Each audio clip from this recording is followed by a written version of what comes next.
to say normally it doesn't affect me, but it's that kind of tickle on the back. So if I reach for my beautiful fruit-infused water, please forgive me. But it's also in the back, so if anyone else is suffering, then please enjoy a glass. But alrighty, good morning. I'm Dr. Arrieta. I'm the Integrative Family Medicine physician here at St. Elizabeth's. And today we're going to talk about stress, what it does to our body, how it affects us, and ways that we can live with stress, but then also reduce on a daily basis, trying to reduce our stress so we can live a healthy, more enjoyable life, right? Sounds lovely.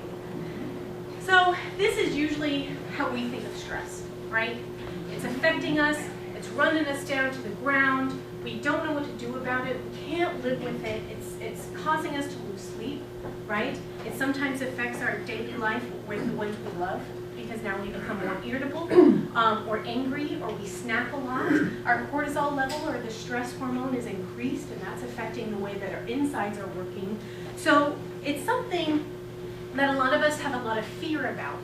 However, if we take a step back and actually think about stress, there's actually good types of stress, right? When we are walking down the street and someone turns the corner and wants to take our purse or our wallet, there's a surge of stress in the body. It's that fight or flight moment. That is a good type of stress because you need that for your body to kind of rev up so you can either fight your opponent or you can flee and run away like I would probably do. But you need that. That's a good stress moment, right? After that occurrence happens, then the stress level should remain back down to normal. Running a race, right? Trying to go for that promotion, running for your local election in your community board or the school board, interviewing for that next job you want. All of those are good, short periods of stresses that are going to affect our body, right? Give us that surge of adrenaline that we need to get us to that next point. Bad stress, right?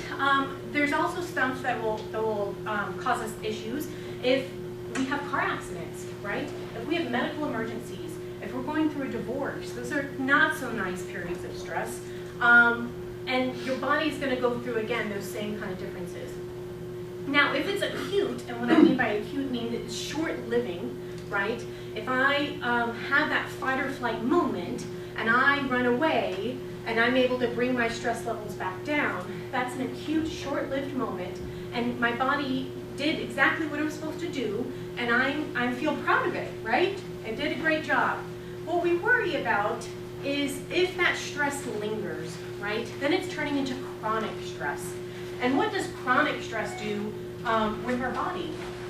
So chronic stress has been linked to all sorts of diseases, including heart disease, depression, anxiety.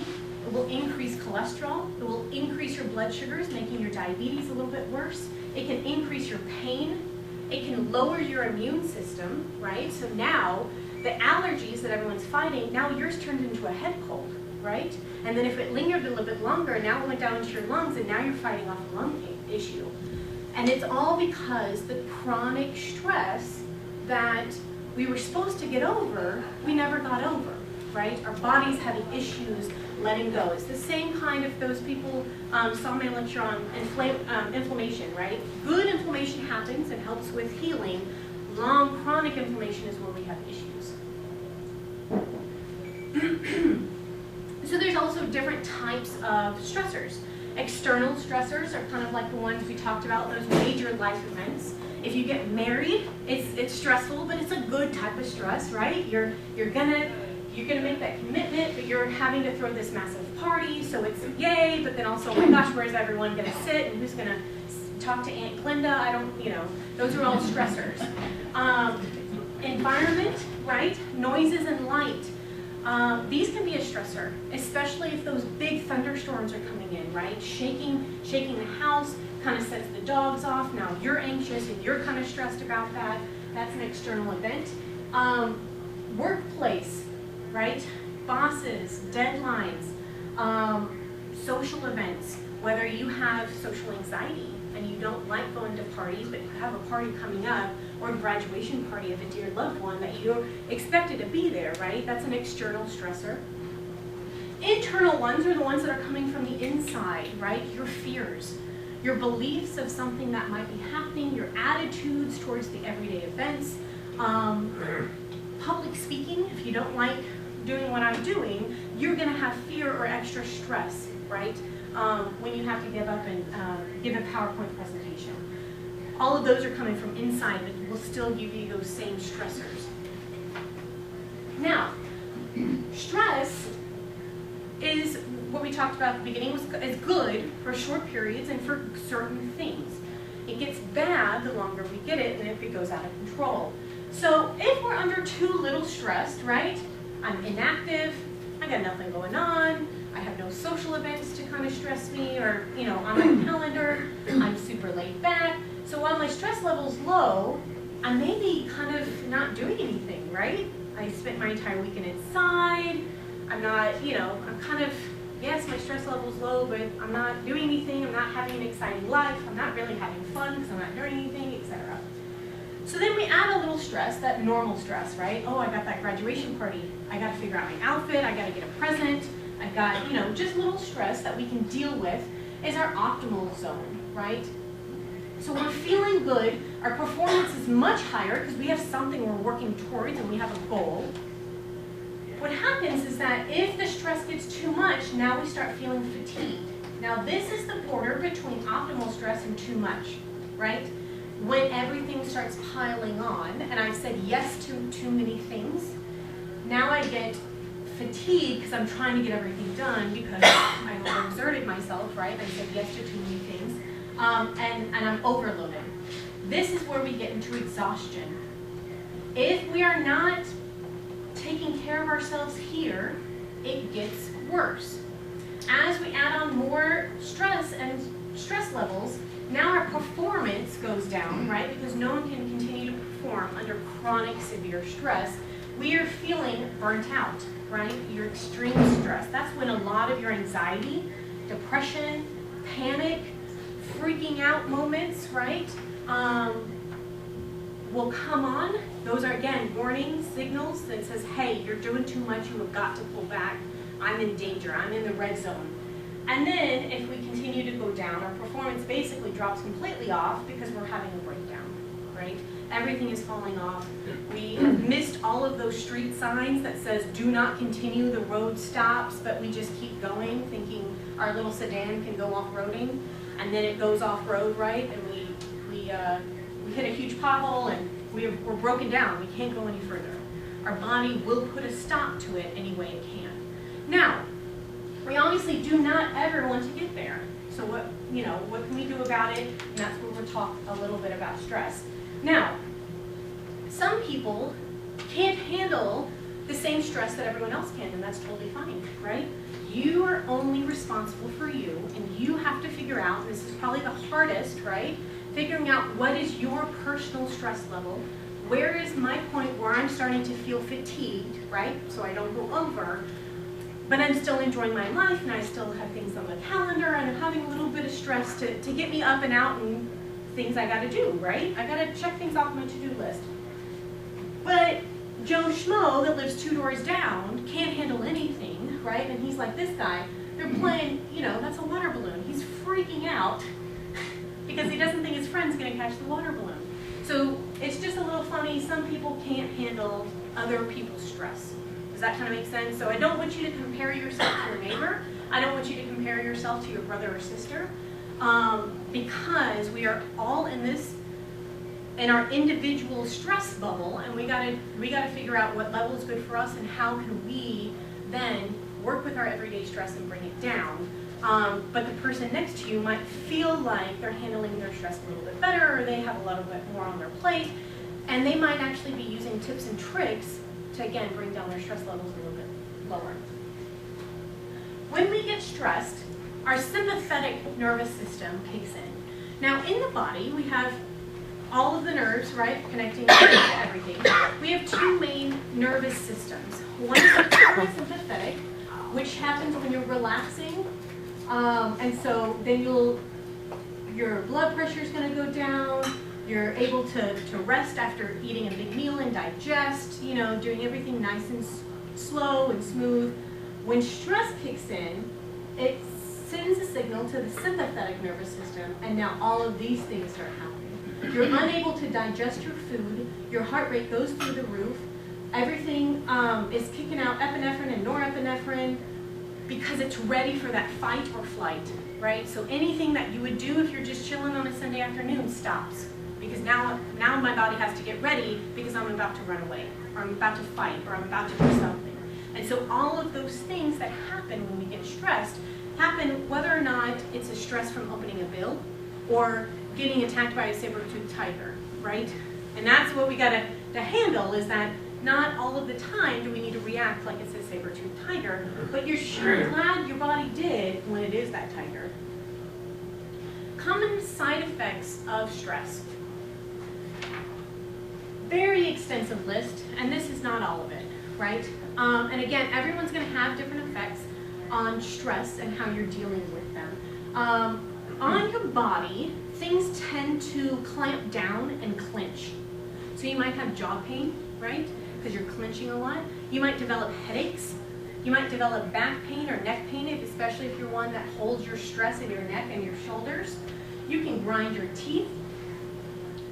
If the stress is leading to anxiety issues, you're going to think about that, so you're probably not going to be sleeping well at night. Now you're tossing and turning. You're not getting that restful, healthful sleep, and so now your body is unable to fight off sickness and illness. You might be developing nightmares.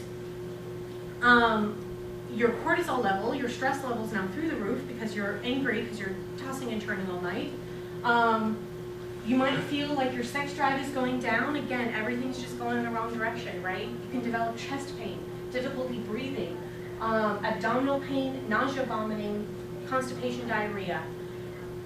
There are hormone receptors in our GI system that are the same in the brain. So when you take a serotonin medication, right, to help for those people that need a little boost for the depression, anxiety, your doctor might prescribe serotonin medication. You're going to see that one of the side effects might be the gut, okay? But that is a very common, side effect because you're going to have serotonin in both places. But you already know that when you think about it, because if you get nervous about presenting, you might feel that butterfly effect, right? Oh, I'm about to do something I'm not so sure about, my stomach's kind of grumbling, I might have to go to the bathroom before the big race, those kind of things. So if we see that we're getting stressed a lot, it sometimes comes up as abdominal pain, right? Weird cramping and diarrhea and constipation and weird stuff, and you can't really explain it. This is a very common reason. We also see this a lot in children, right? When children get very anxious and they get stressed, and they have not yet been told or taught coping mechanisms, it will come a lot in their stomach. I see children a lot coming in with abdominal pain and constipation and stuff like that. We work on anxiety, we work on decreasing stress, and then it magically goes away. So it's not a mechanical issue, right? It's not the actual stomach or intestines, but it's the power of the stress, right? And these nerves that are interconnected. And then it can cause fatigue. On this side, on your mood, we definitely talked about anxiety, right? Guilt. You might feel nervous, anxious. You might get frustrated. You might feel like you're having mood swings. Like, hey, nothing's really happened to me this morning, but I just snapped at Joanne, and she is now not happy with me, right? And I don't really know what's happening, but it's because I have this underlying stress, which is causing irritability and anxiety. And now, if anyone says anything to me in the wrong tone, off their head, right? It can cause depression, mood swings, restlessness on your behavior. It can then change concentration, right? If you're having a lot of stress and you're thinking about things, it's really difficult to think about maybe grocery shopping, right? Or what was that thing I needed at Menards, and you have trouble remembering, and now you have kind of brain fog, and now you're forgetful, and you might be slightly confused, and then you get irritated because you forgot that simple thing that maybe you could remember 6 months ago. You might have difficulty making decisions, feeling overloaded or overwhelmed, right? Because all of these are additive. They just keep coming on. it is frequent that sometimes people have forgotten all of those major red flags and those signs, and now they're finding themselves frequently crying for no reason. I'm doing my shopping, I'm at the store, and Susan turns the corner and says, "Oh, hey, how's it going? How are you doing?"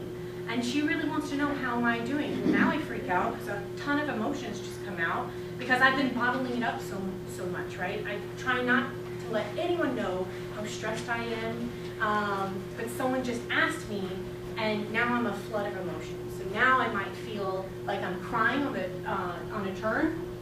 I'm able to, I might be turning to drugs, alcohol to kind of numb those feelings. Alcohol is used a lot, so is tobacco, okay? Smoking is used for, to help decrease a lot of patients' stress, right? Or so they think, and then it becomes an addiction.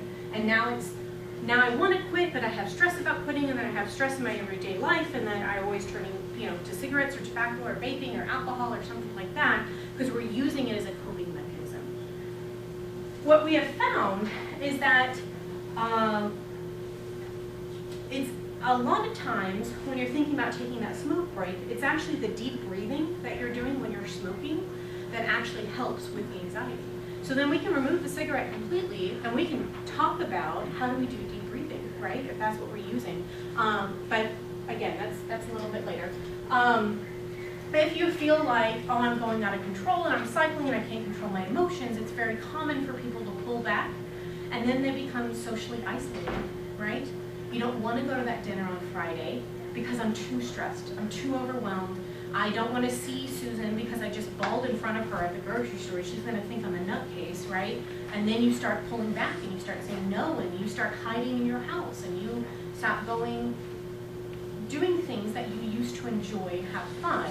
And now we start cycling down into depression and anxiety and other things that have a struggle. When we have stress, it can affect us, like I said, in lots of different ways. Some people get headaches, right? Up in the brain and nerves, we talked about a lot of those, including those memory problems, mental health issues, depression, anxiety. Skin. This can come out a lot in acne, right? Eczema. Weird, bizarre rashes that no one can pinpoint. You're like, oh, that's weird.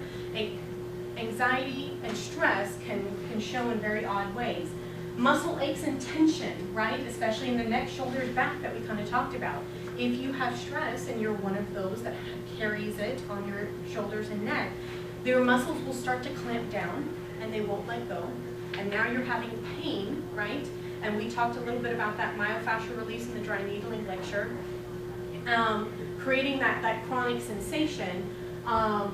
And now you have chronic pain, and now you're angry about chronic pain, and you're stressed about your back pain, right? It's this massive cycle. Your heart. Just like if you're in your fight or flight, it's going to increase your heart rate, which then will increase your blood pressure, which then increases your cholesterol and increases your chance of a heart attack, right? So very important health-wise, especially heart-associated, to deal with our stress, right? Find a coping mechanism so we don't have these effects. Nausea, stomach pain, heartburn, weight gain, increase our risk of diabetes, right? Because the stress is going to increase the cortisol, which increases the blood sugar, which then increases the risk of diabetes. Or if you already have diabetes, it's going to cause everything to go up, and now you might need more medication. Intestines,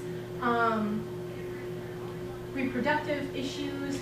You can have a change in your menses or period. You can actually lower your sperm count and reduce your sexual drive. So if you're worried about fertility, right, stress can be a huge issue, which again is a cycle of it itself, because if you're trying for a baby and you feel like you can't get there, then you're stressed about it, right? And then the stress itself makes it less likely that you're going to then conceive. So that's a cycle we got to get out of. And then lowering our ability in the immune system to fight off other infections.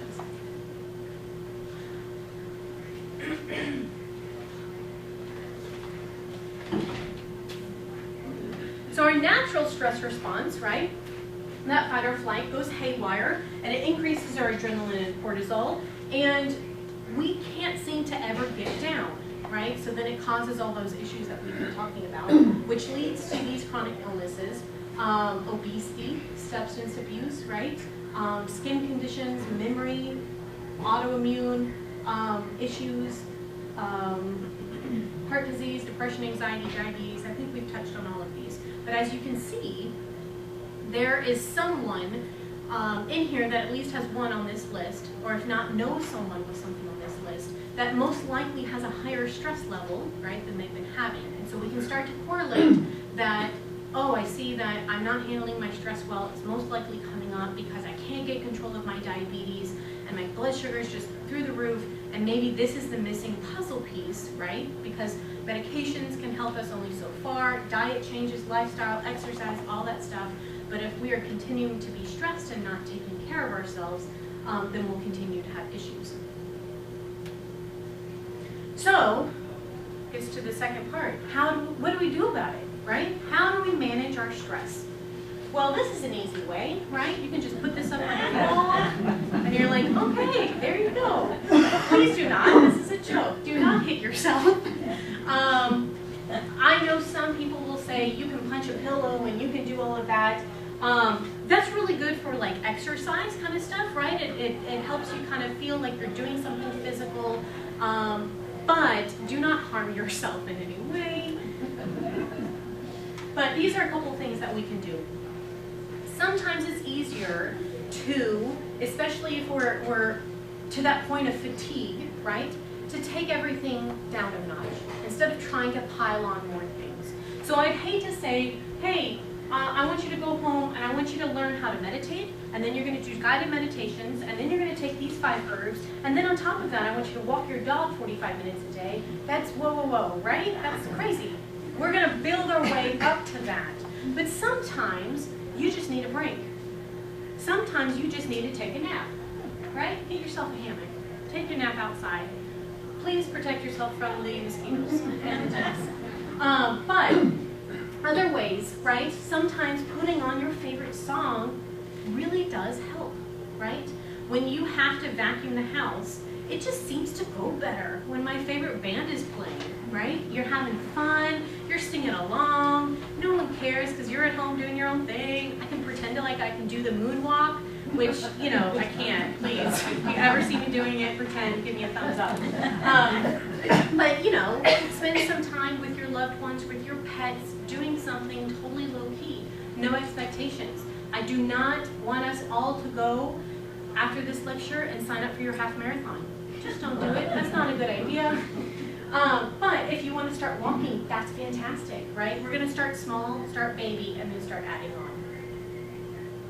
A lot of these, for the next couple of slides, are going to talk about different ways we can manage our stress. A lot of them will have the same information presented in different ways. So hopefully someone can grab things, because if you're visual, the last stress slide will help. If you're to the point, you want a list, this is the list, right? These are a couple of tips. Now, we talked a lot about sources of stress, but sometimes it's difficult to find our own sources, right? Until we maybe start journaling. And we start writing down things that are affecting us, and it takes us a bit to do our own data gathering. We have to get a bunch of information together to figure out, you know what, I'm overextending myself, my to-do list is way too long, I don't feel like I'm getting any enjoyment out of these things that I used to, right? So a stress journal and just journaling in and of itself will help to decrease your stress, but also help you to find out what it is that could be causing these things.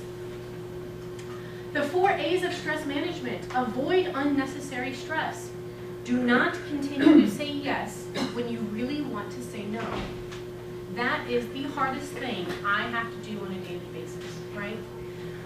People invite me to events. People say, hey, let's do this. Let's sign up for Saturday. You're doing so great. Can you work on Sunday? I really need to X, Y, and Z. Can you help babysit my kids, right? You want to be helpful, so you keep saying yes. And what you're doing is you're adding more, right, to your to-do list, to your errands, and to your plate that maybe we're not ready for, especially if we're having some of these signs or symptoms of this stress. So avoid all of those unnecessary stress. You're going to alter the situation. Say, hey, instead of babysitting your kids, I'd love to meet you at the park with your kids so they can play and then we can socialize, right? So it's not putting the stress back on me, but change it a little bit, right? See if we can meet somewhere in the middle. Adapt to the stressor. So a lot of that is difficult as well, right? Adapting to what is causing us stress and finding out what we can do about it. Is it a coworker? Is it your boss? Is it your work schedule? Can you pull back half a day, right, to give yourself a little bit of time to yourself and to get things done that would help to decrease your stress? Accept the things you cannot change. If Susie Q will not stop smacking her gum in the next cubicle, right, there's only so much we can do. We can get some headphones, we can listen to the good music, we can learn how to, you know, do our diffuser with the aromatherapy, and we can practice deep breathing. But to some point, you're like, listen, Susie Q's just annoying. Like, there's nothing I can do about that. I'm going to let that go, right? I'm just going to decide I'm never going to have lunch with her because she can't chew with her mouth closed, and then I'll be a happier person, right? Like, you just gotta accept that things are not always going to be able to be changed. And that's hard as well, right? Number 3, get moving, exercise, right? But not the half marathon. We'll all do that together in about a year, okay? Okay. Moving and exercise is going to increase our endorphins, right? Those feel-good things that we want. But if you go out and try to walk 6 miles and you have not been walking to the mailbox, you're not going to get that endorphin rush that you're after. It takes a little bit, right? We got to build up our endurance. We got to find something that we like. If you can't stand walking, do not start a walking program, right? If you want to physically punch something, then let's talk about Taekwondo, or, you know, the punching bag, or, you know, something else. If your stress level is so high and you're already fatigued and you're having some of those signs, right, of anxiety, depression, things, then pull back and maybe go for something more gentle, right? Yoga, Tai Chi, something that's easy on the joints, especially if we have back pain, joint pain, other issues. There's always an option out there that's going to get our body moving to help decrease our stress. We just got to find out what we like. Number 4, we're going to be more social. We're going to connect to others. Now, this is not in place of number 2, where it says avoid unnecessary stress, right? I do not want you to keep saying yes if you actually mean no, but I do want you to sit down and maybe have lunch with your favorite coworker, right? And enjoy some funny things maybe you saw on the internet, or hey, did you watch that thing on the news last night? I want us to create these positive social environments, right? Do you enjoy going to church on the weekends? Do you enjoy seeing your children's soccer teammates' parents, right? If you're going to be at the soccer field every Saturday, we're going to make that a social event. But connecting to others is important, right? We are human beings, we are social animals, and we need that social aspect. It's also a good way to reach out and know that we're not alone, right? Because sometimes we can get stuck in our own heads if we're becoming socially isolated, right? And we're not leaving the house as much, and then it cycles into more depression and anxiety. Connecting to others is going to help.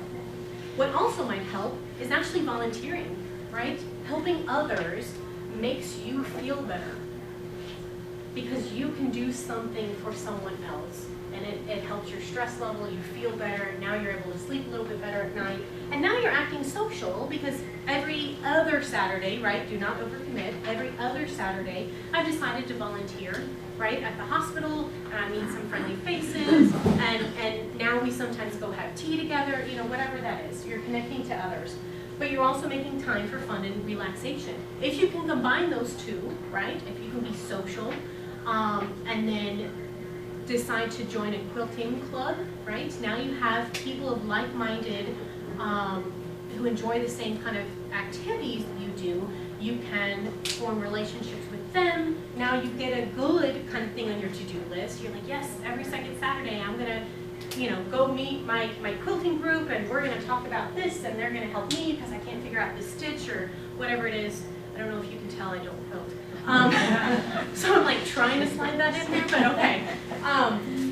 Anyway, time management, right? If we're overextended and we continue to say yes to things we don't want to go to, then now our calendar is too full, right? And now we're stressed because I've got to make it to that lunch thing with Susie Q, even though she smacks, and now I'm angry, and I shouldn't have said yes, right? And it's overextending. So now we got to start looking at our calendar and our schedule and our planner and saying what needs to stay and what can go, right? Because we're going to start letting go of things that don't make us happy, and we're going to manage our time a little bit more so we can be less stressed.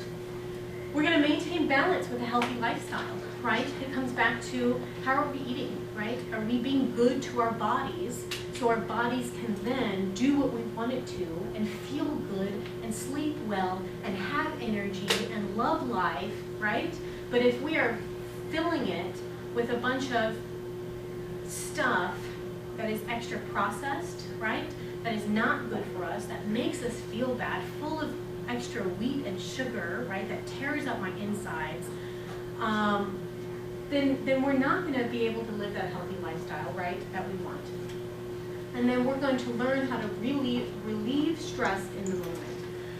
Now, what I want us to do is, if you can, we're going to put our feet on the ground, and we're going to ground ourselves a little bit, and we're going to practice deep breathing.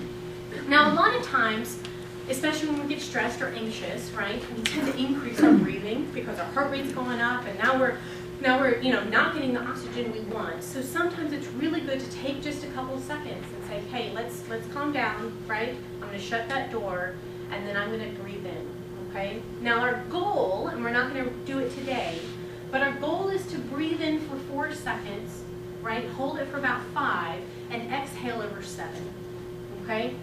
So what that feels like is we're going to start breathing in. Ready? Go. 1, 2, 3, 4. You're going to hold it. 2, 3, 4, 5. And you're going to let it go. 3, 4, 5. And slowly. 7, 8. That's what it's like, right? Now, if we had not practiced that, and you continue to deep breathe like that, sometimes people get a little heady, right? A little lightheaded. They're not used to breathing like that. So it's again, we don't want to go straight for the half marathon. We're going to slowly work up our deep breathing. But that deep breathing, right? And when you're deep breathing, we're going to abdominal breathe. I want you to now put a hand on your chest and a hand on your abdomen. Okay? And just breathe like normal. What a lot of people will feel is that their top hand, right, is moving. And when you look at people breathing, you can see that they're breathing with their top hand, right, their chest. Now, think about the last time you saw a baby breathe, right? It's all belly. They're all baby, belly Buddha breathing, okay? And that's what we want because that's natural. What that means is that we're actually pulling down our diaphragm and filling our lungs from the bottom up, instead of just using the top half of our lungs, right? We have the whole thing. We got to use them, right? Otherwise, they start to go down on us. So when we're breathing, I want us to feel like we're breathing in from the bottom up, right? So our abdomen starts moving. And pretend like, as you're breathing in, you're putting air into a trash bag, and it fills the bottom and then the top, right? Because everything goes to the bottom and then top. So we're going to just sit there and just concentrate on you and how you're breathing. And instead of that top moving, the bottom moves, right? And now you can say, wow, I can take a really deep breath when I start from the bottom up.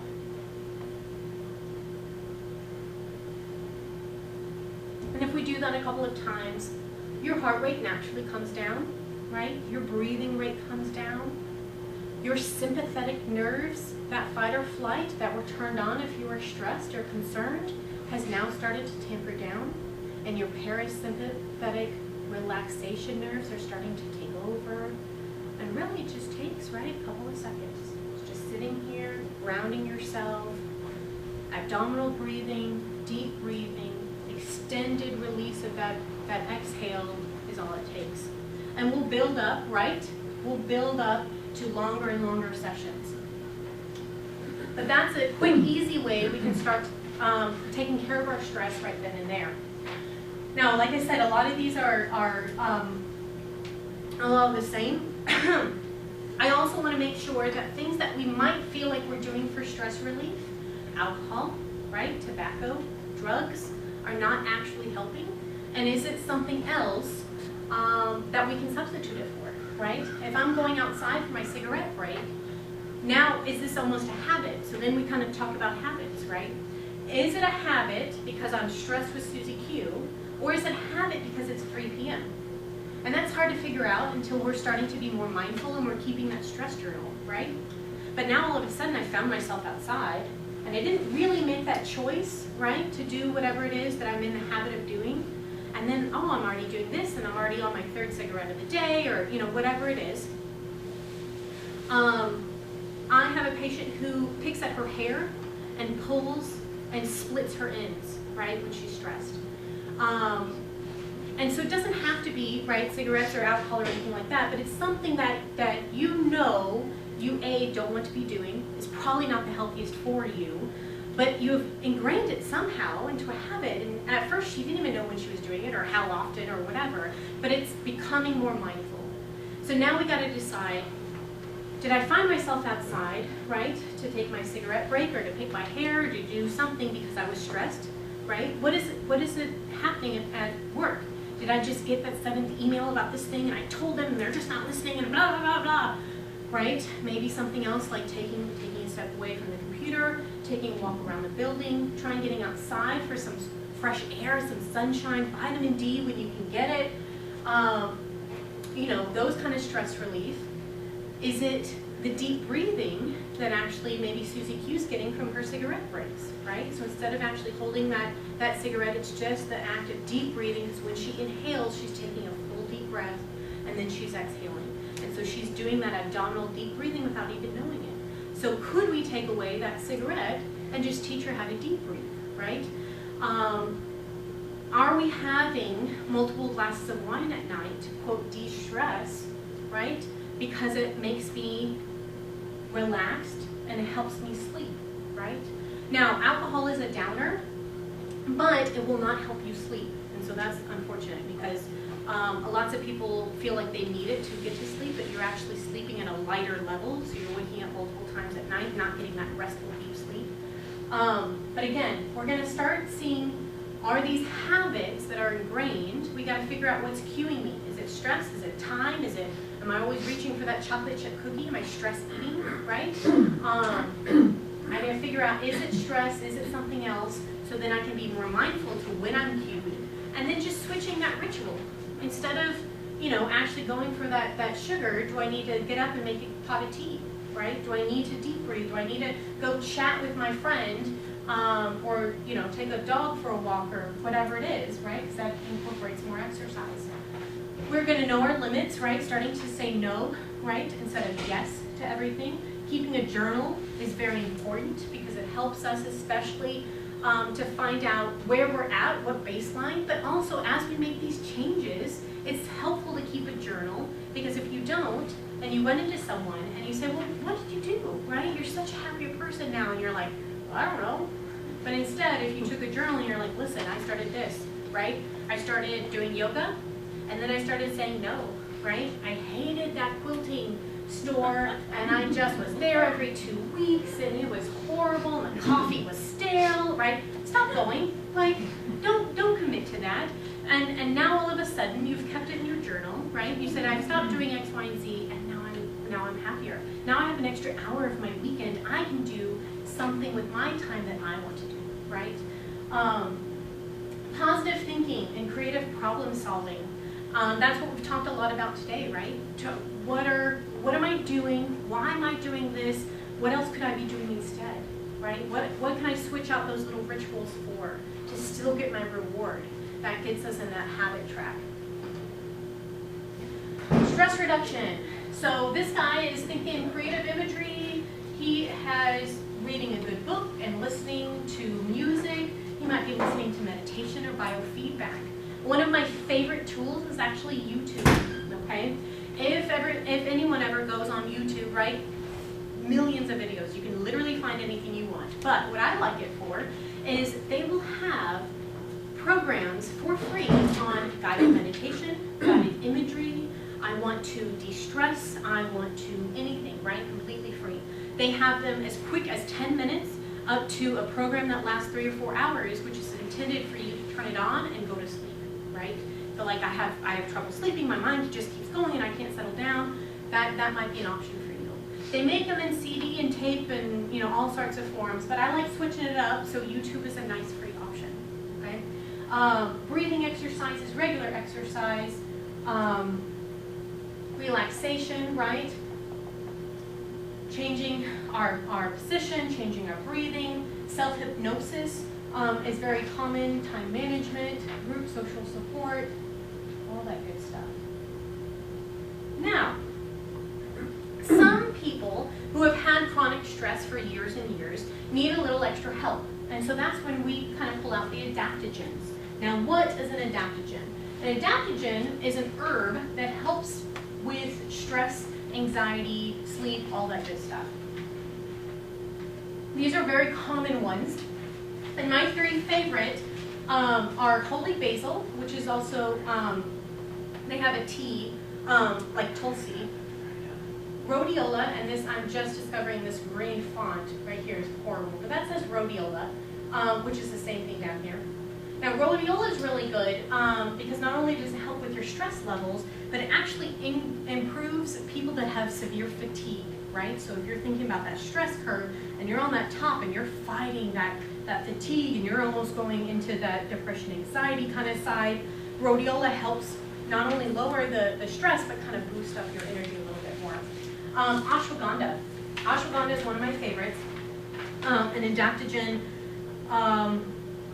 and I use it a lot for people who are wired but tired. So when you are so stressed to the spot where I'm so exhausted, I've got to go lay down, I'm going to sleep for 12 hours, and then you're laying in bed and you can't go to sleep, right? That's the worst. Because you're wired, right? Your anxiety and your stress is just going so fast, your body cannot relax, cannot bring that cortisol down, and you cannot get sleep. So ashwagandha is really one of my favorites for that. There are other ones. Ginseng, this panax ginseng is actually Asian ginseng. There's multiple different types of ginseng, so if you're interested in that. That holy basil is the one I kind of talked about, ashwagandha. Other ones up here as well.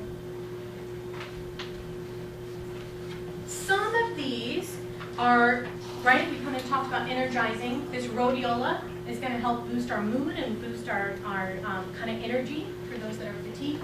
That panax ginseng, make sure it's the Asian panax ginseng, is also very energizing. The ashwagandha is very calming, right? If we are too wound up and we need that downer for the stress and to help us sleep, that ashwagandha is excellent. So is red reishi, the type of mushroom. Now, we kind of talked about a stress curve earlier. This is the stress response, right? Over time, when a stressor comes in, I would normally be way up here, right? I'm overreacting. My body is just constantly stressed, so it's constantly on.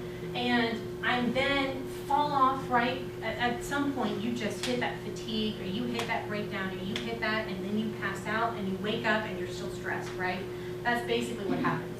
So you're stressed, and then you go down. And then it comes, right, it's coming right back up because something else happens. Because we're not taught how to deal with these daily stresses and how to bring our own stressors down and our cortisol levels down. With the adaptogens, your stress level is still going to go up, but instead of going all the way up here, it goes a little bit up. So now we can start controlling our stress response, kind of put a tamper to it, right? This is really beneficial, like I said, for people that are constantly stressed and have this chronic stuff and it's affecting them. The adaptogens will help to tamper. Other things, really like this book, Why Zebras Don't Get Ulcers. It talks about stress, stress-related diseases, and coping. So it's a fun little...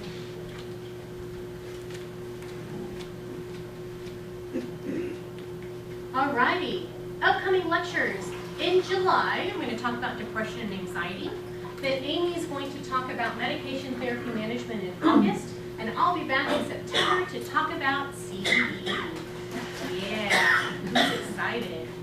So I get lots of questions about this, so I think it's time, right, that we all